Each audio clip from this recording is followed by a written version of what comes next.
2 dekada silang namuno, halos 2 dekada rin matapos silang mapatalsik. Bakit hindi mabawi-bawi ang umano'y ill-gotten wealth ng pamilya Marcos? Sa gitna ng di mapigilang pagtaas ng presyo ng krudo, may natural gas na namimina sa Palawan. Ito na kaya ang sagot sa ating krisis pang-ekonomiya? Made in the Philippines. Halos hindi na natin ito marinig. Dahil sa hilig sa imported, unti-unti nang bumabagsak ang lokal na industriya. Tatagal pa kaya sila? Personal naming inalam. Sinaliksik ang bawat anggulo. Bawat detalye kinumpleto. Lahat ng yan nakatala Sa Reporter's Notebook.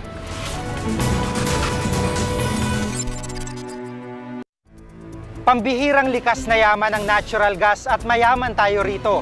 Katunayan, pagmamayari natin ng isang mina na kayang mag-supply ng kuryente sa buong Luzon. Pero dayuhan ang namuhunan at nagpapatakbo nito. Ito na nga kaya ang sagot sa problema ng magastos na pag-aangkat ng krudo?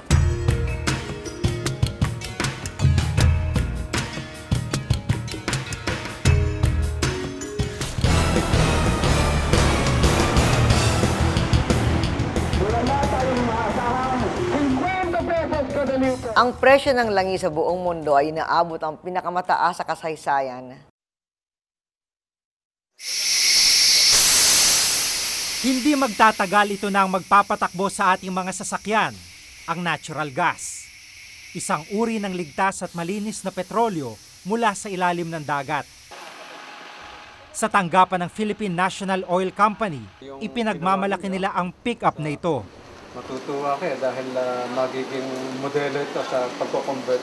Ito naman yung pickup ng PNOC na diesel dati yung makina, pero yung kinonvert nila sa natural gas, ang gatong. Ito ba original sa atin o meron tong modelo? Ang pagko-convert kasi kanya-kanyang technology, no? Ito originally itong sasakyan na ito ay diesel.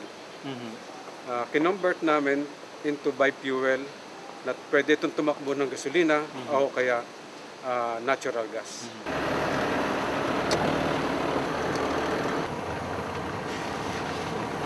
Ang mga piyesa nito sa makina, yung iba galing pang Malaysia. Kaya kung masisira, mag-i-import din sila ng piyesa galing Malaysia.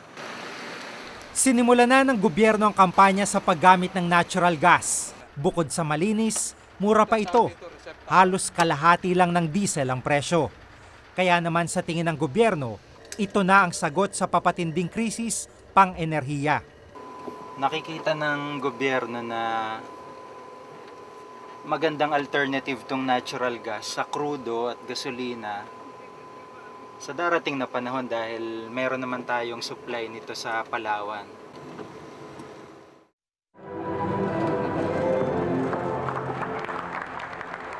Apat na taon na mula nang buksan ng pinakamalaking natural gas exploration sa ating kasaysayan, ang Malampaya Project sa isla ng Palawan. Sa mahigit 3 trilyong cubic feet ng gas na natagpuan sa lugar, kaya nitong pailawin ng buong Luzon sa loob ng 20 taon. Pero hindi Pilipino ang pangunahing nakikinabang sa yamang ito. Isa sa mga nakadiskubre ng yaman sa sarili nating bakod, isang pribadong kumpanya. Ang Shell Philippines Exploration na siya ring namuno sa project. Bukod sa Shell, kasosyo nito ang Chevron Texaco, isa ring multinational company. Lumalabas na 90% ng shares ng Malampaya ay kontrolado ng 2 kumpanya at 10% lang ang hawak ng gobyerno. Ibig sabihin, hindi kontrolado ng gobyerno ang Malampaya. The balancing is always between shall we develop it with the assistance of foreigners who have the capital and the technology available, or shall we let the resource remain on the ground? As part ng kontrata with the government, we have to explore. And then this is just in general. Then once we've explored, we discover something, we also have a commitment to develop that, depending of course on the circumstances and on the actual viability ng madidiscover naming oil or gas reserves. Mahigit 4 na bilyong dolyar ang pinuhunan ng kumpanyang Shell sa pagtatayo ng gas exploration. Kaya't ang malaking bahagi ng kita sa Malampaya sa Shell din mapupunta. Hindi natin kaya. So kaya nga nagpapa-service contract tayo, binibigay natin ang risko sa yung nakakakaya, yung malalaking oil and gas company. Hindi maganda yung sasabihin nila na hindi natin kaya pondohan ito. Pwede naman tayo gumawa ng bilateral loans. Kakayanin natin ito, biro mo sa yaman ng Pilipinas, itong ating collateral, maski sino mang consortium of banks, magbibigay sa atin ng loan. Base sa mga dokumentong nakuha namin, 70% ng kabuoang kita mula sa Malampaya ang pupunta sa pagbawi ng kumpanya sa pinuhunan nito sa unang 7 taon. Bukod dito, may 12% pa silang makukuha bilang share. Mahigit 80% magiging bahagi ng mga namuhunan sa kita. Ang matitira ang iaambon sa gobyerno. Pagkatapos ng 20 taon, ibabalik ang kontrol ng gobyerno sa Malampaya. Dapat ina-assert ng gobyerno yung kanyang otoridad, kanyang kapangyarihan para magkaroon siya ng kontrol sa ganitong mga klase ng proyekto. Ang problema kasi ngayon, hindi talaga ito binibigyan ng pansin ng pamahalaan bagkus nakaasa siya sa teknolohiya, sa kapital na galing sa mga dayuhang kumpanya. Sa gitna ng napipintong krisis sa enerhiya sa ating bansa, sino nga ba ang tunay na nakikinabang sa bilyong-bilyong pisong deposito ng krudo at natural gas sa Pilipinas? Maliit lang ang porsyento ng gobyerno sa Malampaya. Pero base sa mga dokumentong nakuha namin, plano pa ng gobyernong ibenta ang kalahati ng maliit na share nito sa mga dayuhan. Tila tuluyan ng ibibigay sa kamay ng mga dayuhan ang proyekto. Kung babalikan kasi natin yung gobyerno, ay hindi naman talaga namuhunan para magkaroon ito ng kakayahan, ng kapasidad, kabilang ang teknolohiya at iba pa, para magkaroon siya ng makabuluhang papel pagdating sa exploration. It's the private sector that spent money. So yung mangyayari, i-recover mo na yung mga cost that was spent by the private sector, and then pag na-recover na ang pera ng private sector na ginamit nila, then that's the time when the government can fully avail of the 60% of the proceeds. Ito yung condensate. Yan. Stick condensate naman yan. Bago pa man ipinakilala ang paggamit ng natural gas sa mga sasakyan, nauna nang gumamit nito ang malalaking power plant sa Batangas. Ibig sabihin, kumita ng Shell sa pagbenta ng natural gas sa mga power plants. Mula sa mga power plants, binebenta ito sa mga power producers at sa mga kabahayan bilang kuryente. Lumalabas na binibili rin ng mga Pilipino ang sarili nilang yaman. Pero may pambawi naman daw ang gobyerno rito.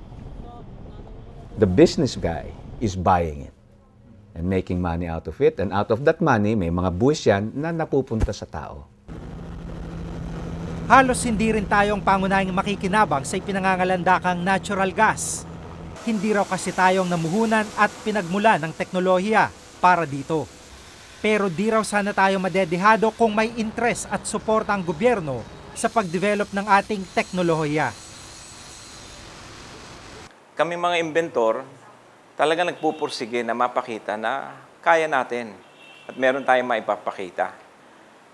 Suportahan lang natin financially.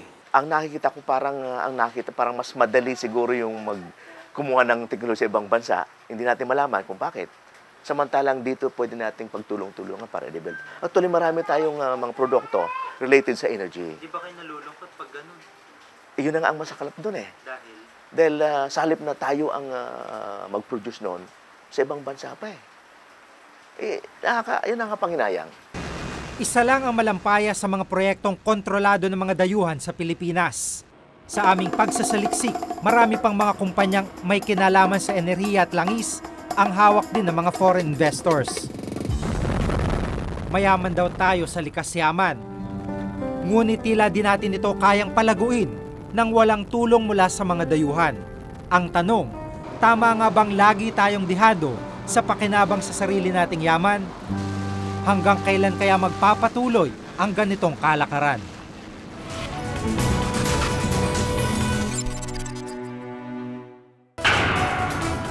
Sa ilalim ng kontrata ng gobyerno at Shell, napag-alaman naming exempted pala ang kumpanya sa pagbabayad ng buwis.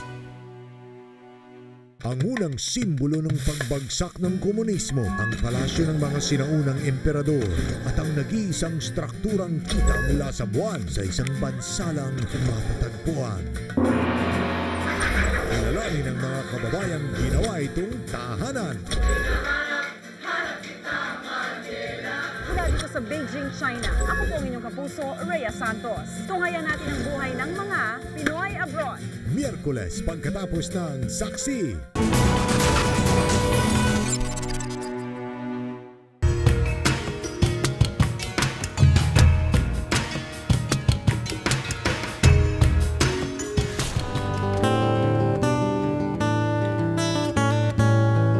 Bukod tangi ang kagandahan ng Palawan, sagana sa likas yaman. Malayo nga lang ang lugar at di ganong dinadayo ng mga negosyo. Kaya't salat daw sa buwis na kailangan para umunlad ang Palawan. Kaya nang madiskubre ang Malampaya Natural Gas Fields, ikinatuwa ito ng mga Palawenyo. Ang kikitain daw nila sa Malampaya gagamitin sa pagpapaunlad ng lalawigan. Pero ang lahat ng kanilang pangarap, panaginip lang pala. Dahil hanggang ngayon, ayon sa mga lokal na opisyal, di pa natitikman ng mga Palawenyo ang ginhawang dapat sanay dala ng Malampaya. Palagi na lang kaming umaasa, nakasandal ang kinabukasan ng lalawigan ng Palawan sa kikitain namin at bahagi namin sa Malampaya. Pero hanggang ngayon nga ay wala pa tayong nakukuha. Ang ginhawang natitikman lang daw ng Palawan mula sa Malampaya Project, ang ambong nagmumula sa Shell. Natulungan sila magpatayo ng mga ospital at paaralan sa kanilang lugar. Nabigyan din sila ng iba't ibang mga aparato. Ang role talaga ng SPECS is napakalaki. Sama-sama po kami dito sa aming objective para tulungan ng mga kababayan natin na dito po sa Palawan. So every year nag-meet po kami, tapos pinag-uusapan po namin yung mga pasyente, lalong-lalo na yung mga charity patients namin. Yan po ang aming primary objective. 4 na taon na ang operasyon ng Malampaya, pero ang lalawigang may sakop sa kinatatayuan ng proyekto, katiting lang daw ang nakukuha mula rito. The provincial government from the beginning has been supportive of that project. Dahil na rin ang hinahabol namin ay mayroong bahaging kikitain doon ang local government units.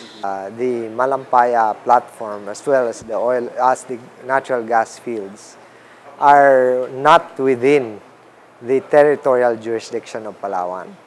So they are many kilometers beyond the 15-kilometer municipal waters of Palawan, and therefore Palawan does not have a claim as far as this being part of its territorial jurisdiction.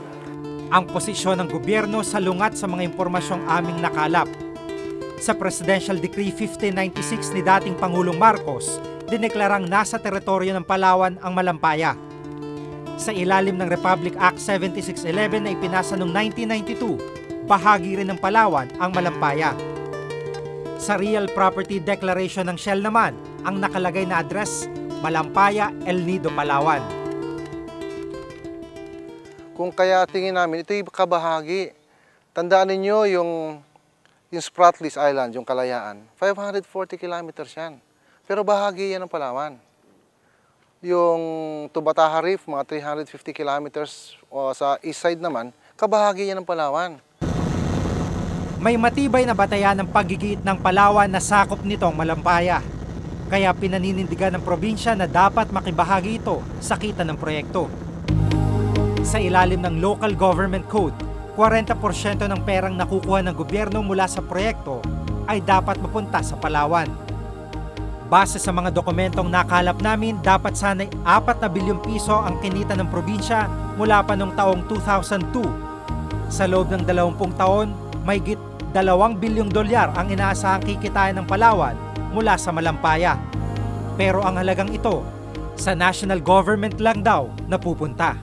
Ang Palawan, sa tingin namin, matagal na kami naaapi ng national government. Sa kaunlaran ay kami huling-huli. At ngayong nagkaroon pa kami ng sarili naming kayamanan, pati yung tingin namin, kayamanan namin.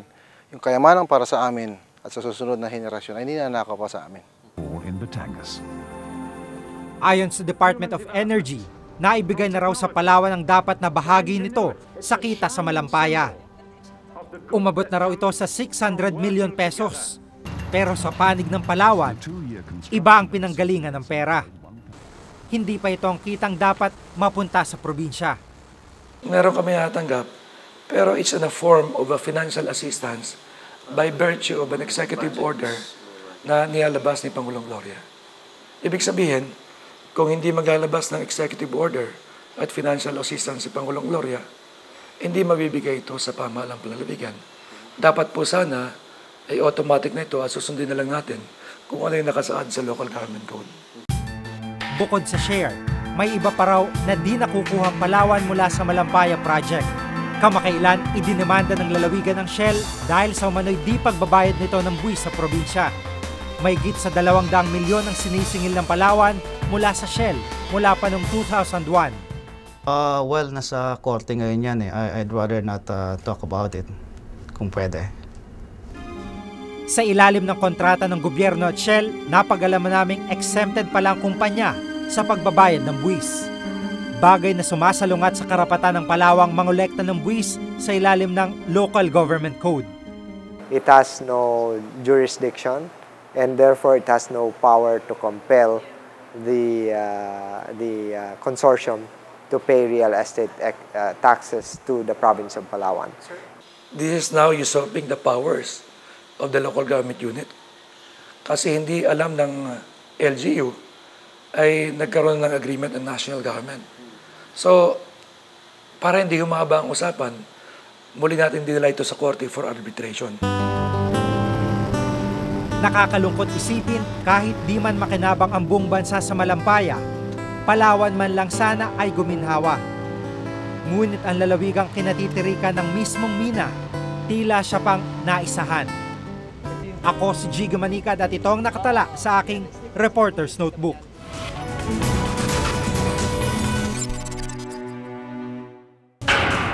They are selling, auctioning very sensitive family values.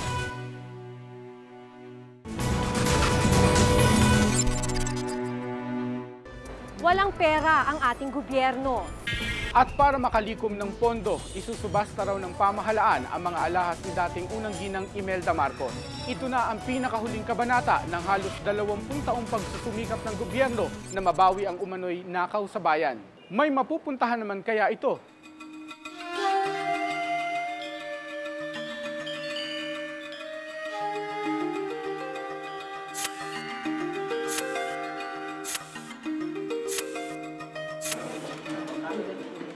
Sa kauna-unahang pagkakataon dito sa Pilipinas, binalandra sa publiko ang mga nabawing alahas mula kay Imelda Marcos. Inilatag sa mesa ang 400 piraso ng nakasisilaw na mga bato. Ang set na ito ng brooch, bracelet at earrings na tadtad ng diamante, $1.4 million sa presyuhan noong 1996. Ang rare Burmese ruby na ito, $290,000. Noong 1996, huling pinresyohan ang lahat ng alahas ni Imelda ng Christie's, isang auction house sa Amerika. Patikim lamang ang ipinakita ng PCGG. Ang Hawaii Collection o yung mga alahas na bitbit ni Imelda sa Honolulu ang inilabas lamang ng Bangko Sentral. Nakatago pa ang mahigit 300 pang pirasong alahas na nasa kote rin sa kanila. Halos 2 dekadang natenga ang mga yamang ito. Sa likod ng kislap na mga bato ay ang kasaysayan ng maningning na kahapon ni Imelda na tila unti-unti nang lumalamlam. Signed, Imelda Romualdez Marcos, First Lady of the Philippines. Ayon sa kwento ng mga taong malapit kay Imelda, noong unang ginang pa raw ito, hindi siya nakukontento sa mga alahas na binibili niya. Ngayon, sinasabi niya yung iba regalo, yung iba, yung mga binili niya. Yun naman ang ano. Kasi makikita mo naman mga signature from Bulgari. Iba-iba naman ang ano. Iba-iba talaga ang tatak. Tsaka magaganda talaga ang jewelries.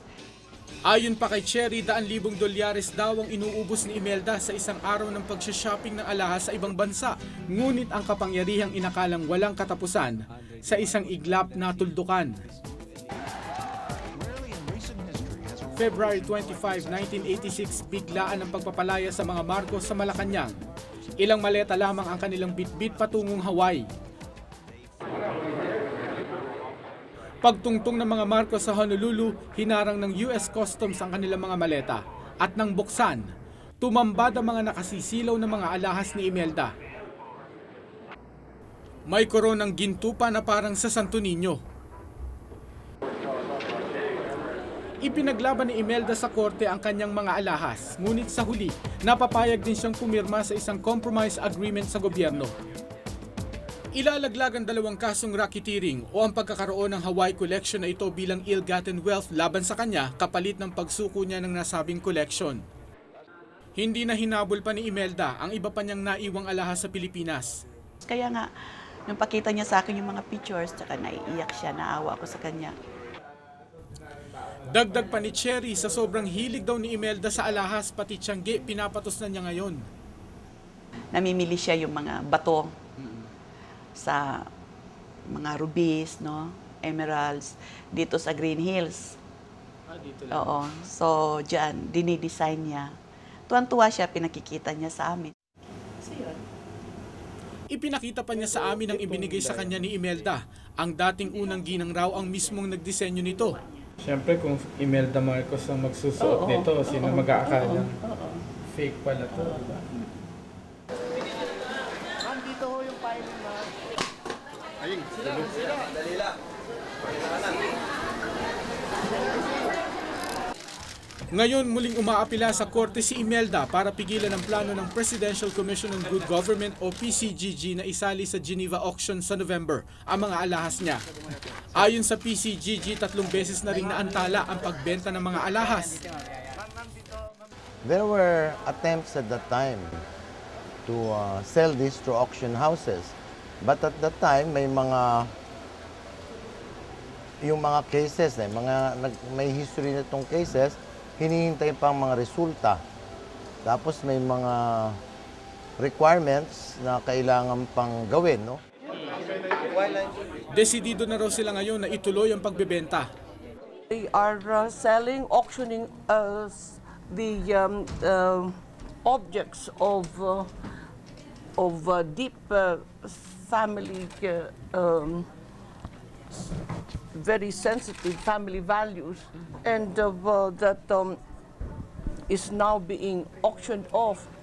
Don't you think enough is enough? These are jewelries that people knew at that time were bought from ill-gotten wealth. Tapos sinasabi niya, heirloom. Paano magiging heirloom yan? Of recent vintage. Ang heirloom, yung matatanda ng alahas. Nung in-examine to ng Christie's at Sotheby's, yun ang observations nila. Mga pinagawa sa Cartier, Gucci, Van Cleef & Arpels, mga prestigious jewelers abroad, no? Hindi lang mga alahas ni Imelda ang nasa pangangalaga ng PCGG.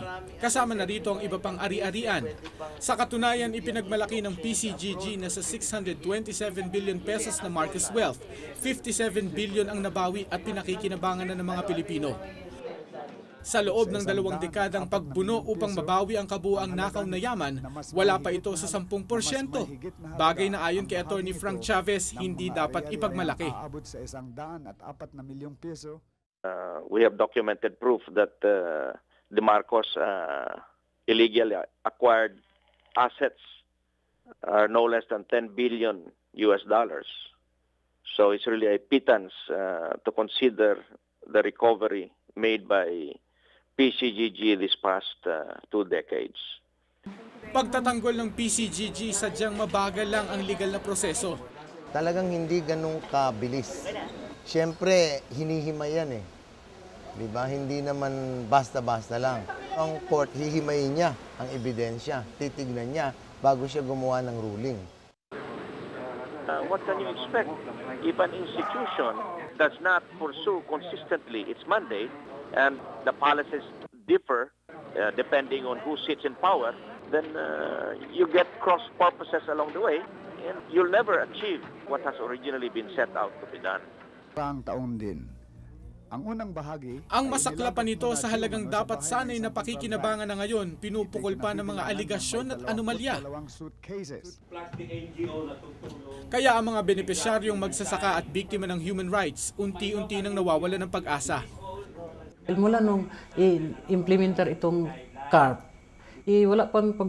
wala pang pagbabago ang buhay namin. Ibig kong sabihin, karamihan o majority doon sa mga farmers ngayon, hindi pa nga nakukuha yung lupa na kanilang minimithing maangkin.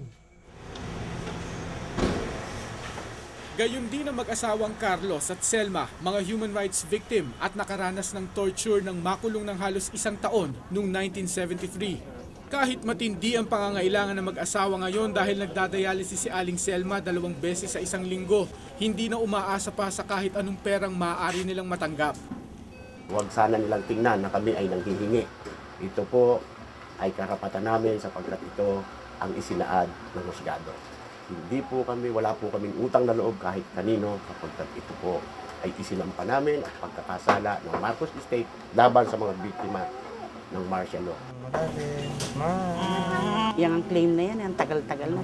Katulad nga ngayon, sakit ako. Sabi ko nga, kamamatayan ko na lang yata yung claim na yan. Hindi na namin makukuha talaga. Ang umano'y nakaw na yaman, hindi pa rin lubos na napakikinabangan. Ang 100,000 biktima, hindi pa rin makakuha ng katarungan. Hanggang ngayon, tila wala pa ring malinaw na kasagutan sa 2 dekadang paghihintay. Ako si Mark Salazar at ito ang nakatala sa aking Reporter's Notebook.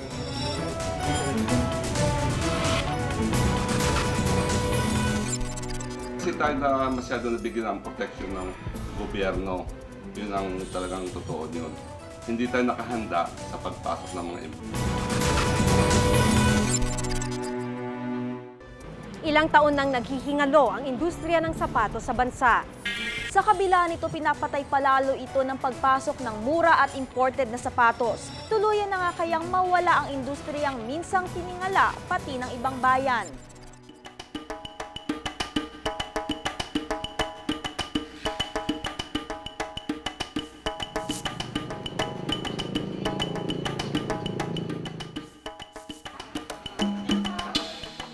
Sapatos.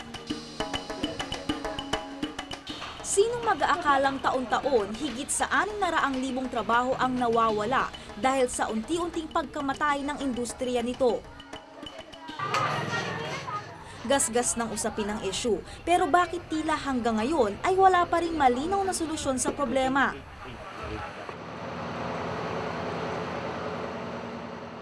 Abala si Joel Gaudia sa pag-iinspeksyon ng mga container van sa pier nang maabutan namin siya kahapon. Isa siyang industry commodity expert. Trabaho niya ang tumingin kung tama ba ang deklaradong presyo ng mga sapatos na inaangkat galing sa ibang bansa. So yung mga dumarating, as found, ay madalas ay mas lower pa dun sa isang materials pa lang na gamit. So napaka-imposible na mag-produce ng footwear ng ganun kababa.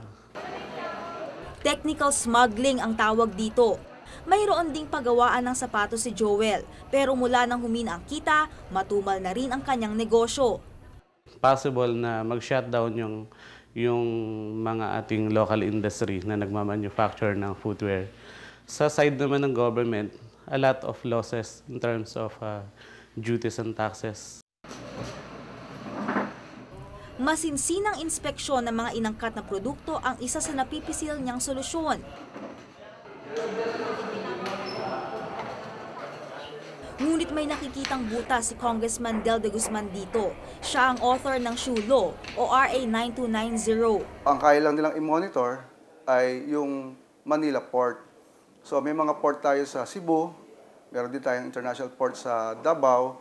So kung a-assign ang mga magsasapatos dyan, ng mga ICE, so mas malaking gastos dahil una, papamasahihan nila yan.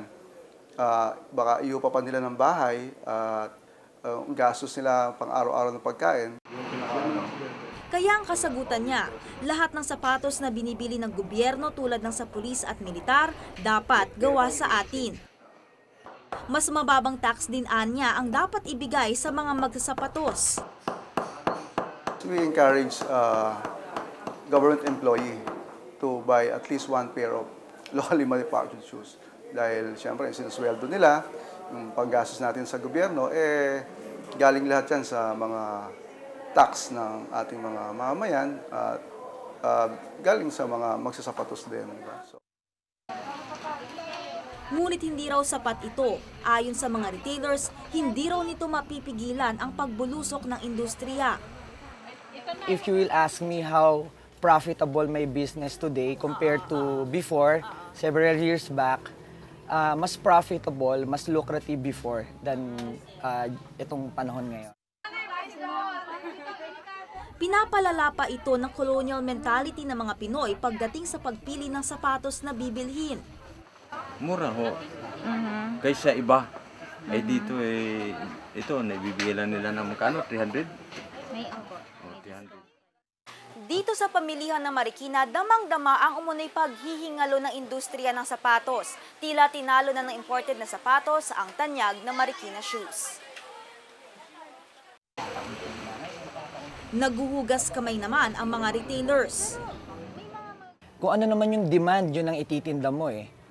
So in other words, maraming naghahanap din ng mga imported. Dahil dito, lalong hindi makaporma ang mga local manufacturers sa mga imported na sapatos. Ngayon, nag-research kami sa DTI. Nakita namin doon na halos sa 80% na nasa pamilihan ay imported na. Bukod sa pagiging konsehal ng Marikina, pangulo rin ng samahan ng magsasapatos sa Pilipinas si Sabiniano. Mismong ang paggawaan niya ng sapatos na dati ay sangkatutak ang order, ngayon halos wala nang ginagawa. Halos 10% na lang ng volume namin dati, yun ang naiproduce namin ngayon. Ayon sa datos mula sa Bureau of Export and Trade Promotion, mula sa mahigit 600,000 pares ng sapatos noong 1997, umabot na sa halos 2.2 milyong pares ng sapatos ang inangkat ng Pilipinas noong 2003. Mahigit 200% na pagtaas sa loob ng 6 na taon. Nag-umpisa ito na iratipika ng pamahalaan ang Uruguay Agreement ng General Agreement on Tariffs and Trade o GATT na nagbubukas sa merkado ng bansa sa mga dayuhang produkto. Sa ilalim ng batas, maaaring pigilan ng pamahalaan ang pagpasok ng isang produkto kung magdudulot ng matinding kompetensya sa lokal na industriya.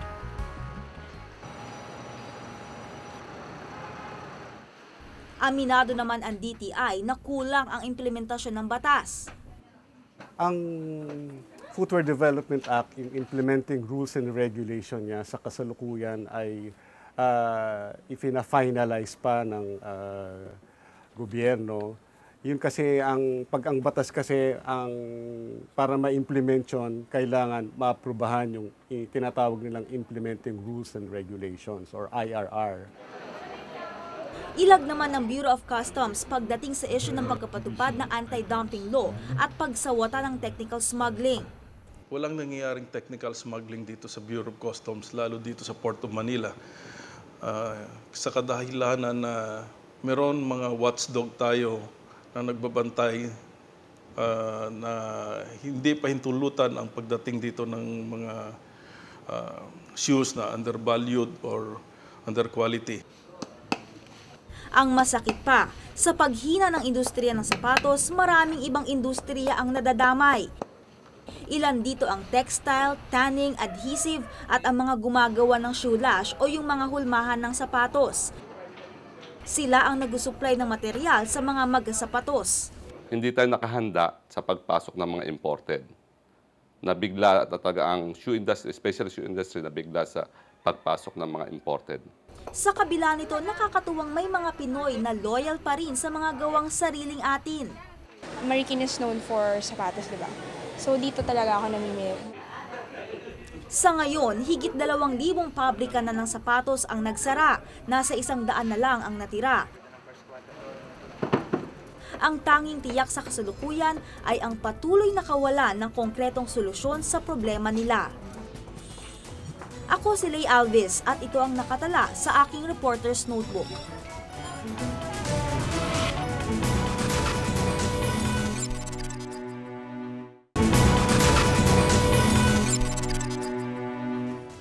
Kung may nais kayong ipasiyasat na isyo o balita, maaari kayong tumawag sa amin sa numerong 928-4239. Maaari rin po kayong mag-email sa amin sa reportersnotebook@gmanetwork.com.